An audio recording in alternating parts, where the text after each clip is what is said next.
E aí, pessoal? Há 2 dias atrás eu fiz um vídeo que fala sobre como você pode memorizar teoremas. Se você não viu, inclusive, recomendo muito você ver.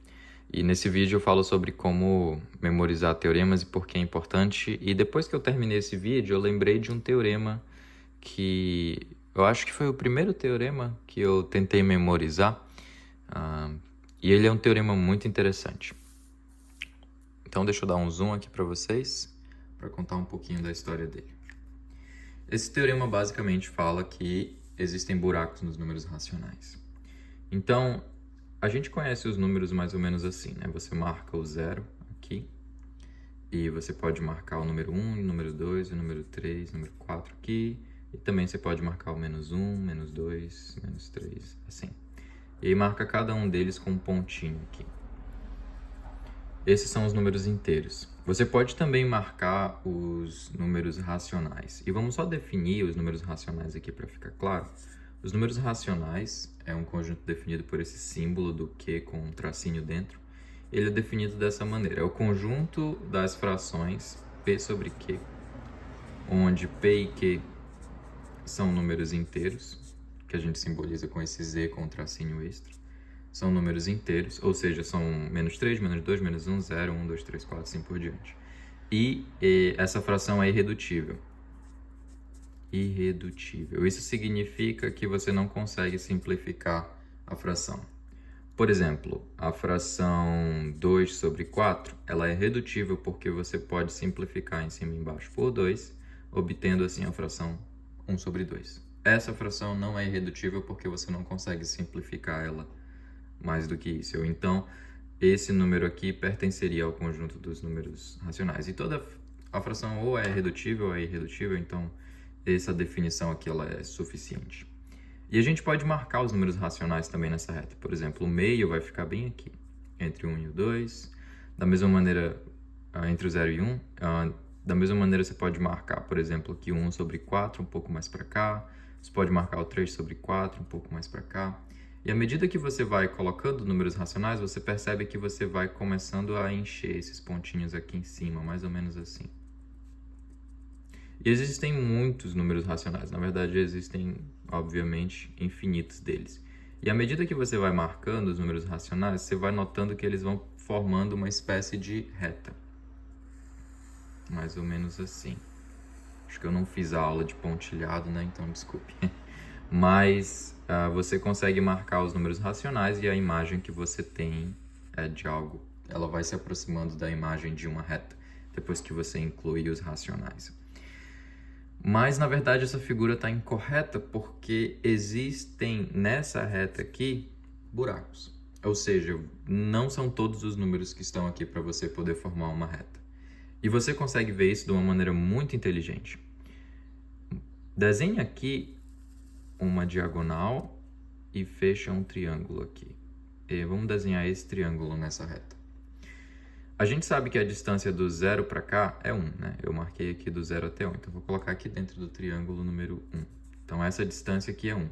E essa outra distância aqui, vamos escolher ela sendo 1 também. Aqui de baixo até aqui em cima, né? 1 e 1. Então, qual é o tamanho dessa diagonal aqui, que eu vou chamar de x? Bem, a gente sabe, pelo teorema de Pitágoras, x ao quadrado é igual a 1 ao quadrado mais 1 ao quadrado. Logo, x ao quadrado é igual a 2. Então, esse número x, essa diagonal aqui, ela vai ser um número tal que elevado ao quadrado dá 2. Agora, pega essa diagonal e deixa ela cair em cima da reta. Ou seja, projeta ela em cima da reta. Imagina que ela vai descendo, descendo, descendo, e em algum momento a pontinha dela vai cair em algum lugar em cima da minha reta, certo? Esse pontinho que ela vai cair em cima da reta, vamos fingir que eu dou um zoom, vai ser mais ou menos assim. A reta vai cair, e quando ela cair, ela vai cair em cima de um lugar, e esse lugar é um buraco. Ou seja, ali não vai ter nenhum número, nem natural, nem inteiro, nem racional.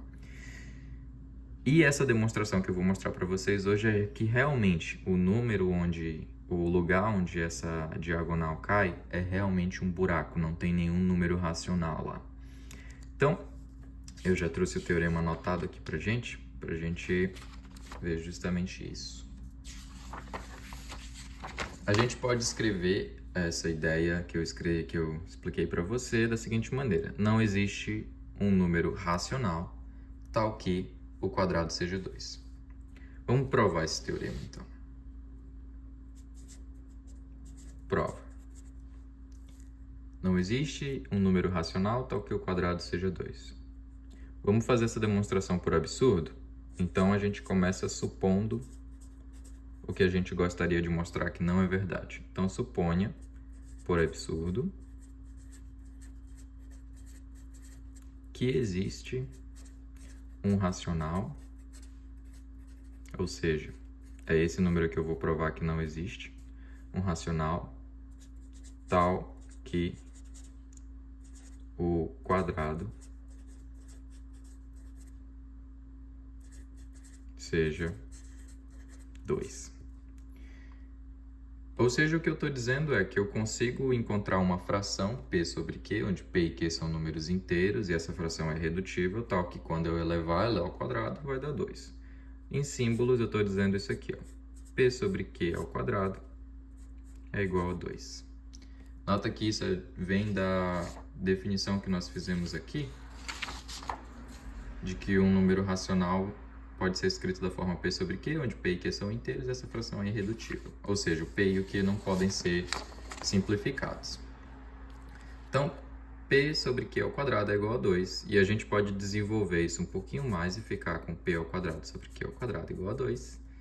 E a gente pode desenvolver um pouquinho mais e ficar com p ao quadrado igual a 2q ao quadrado. O que isso te diz? Esse último passo aqui.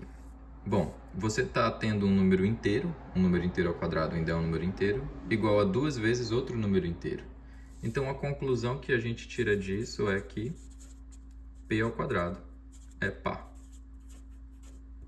P ao quadrado é par, porque ele está multiplicado por um outro número inteiro, por 2. Então, p ao quadrado é par. Não é muito difícil você perceber que isso também implica que p é par. Eu vou deixar essa para você fazer. Se o número ao quadrado é par, se o quadrado de número é par, então o número original também é par. Então, p é par. Então, escreva p como... Então, já que p é par, vamos escrever ele assim, ó. P igual a 2k, onde k é um número inteiro. E aí vamos substituir esse 2k nessa equação aqui. Então, a gente fica com 2k no lugar do p ao quadrado igual a 2q ao quadrado. Logo, a gente obtém 4k ao quadrado, né? Fazendo 2 ao quadrado e o k ao quadrado. 4k ao quadrado igual a 2q ao quadrado. E agora a gente pode simplificar, né? Podemos dividir os dois lados da equação por 2, ficando então com 2k ao quadrado igual a q ao quadrado. Mas o que essa equação te diz? Ela diz para você a mesma coisa que a equação de cima. 2 vezes k ao quadrado igual a q ao quadrado está te dizendo que o q ao quadrado é um número par, porque ele é 2 vezes um número inteiro. A gente supôs que o k é um número inteiro. Logo, vou escrever bem aqui, k ao quadrado, q ao quadrado é par. E se q ao quadrado é par, q também é par. E o que nós sabemos de um número par? A gente chegou à conclusão de que q é par e a gente também chegou à conclusão de que p é par. Os dois números são pares. O que isso te diz? P e q são divisíveis por 2. E aqui a gente encerra a demonstração. Por quê? Porque se esses dois números são divisíveis por 2, essa suposição de que eu fiz de que existe um número racional, tal que o quadrado seja 2, é falsa, porque para ele ser um número racional, ele tem que satisfazer essa condição de ser uma fração irredutível, certo? Ou seja, não pode existir um fator comum entre p e q. Aqui eu acabei de provar que, se você supor que existe um racional tal que o quadrado seja 2, Os números P e Q nunca vão ser uma fração irredutível e, de fato, você sempre vai poder dividir em cima e embaixo o P e o Q por 2. Logo, isso é um absurdo. Qual é a conclusão que eu chego? De que a frase que eu supus é falsa. Então, dizer que existe um racional tal que o quadrado seja 2 é falso. Logo, não existe um número racional tal que o quadrado seja 2. E assim a gente mostra que, realmente, a posição onde essa diagonal cai em cima da reta não tem nenhum número racional lá. Quem vai ocupar aquele lugar vai ser mais para frente um número irracional, que eu simbolizo com a letra Q com um C em cima, complementados racionais. Vai ser um número irracional, e esse número irracional talvez é um dos mais conhecidos, que é, por exemplo, a raiz quadrada de 2, né? O número que é elevado ao quadrado dá 2 é a raiz quadrada de 2. E esse número não é um número racional, ele é um número irracional. Outros números irracionais que você conhece, talvez, é o número π ou o número de Euler e assim por diante. Então, é isso. Espero que vocês tenham curtido essa demonstração.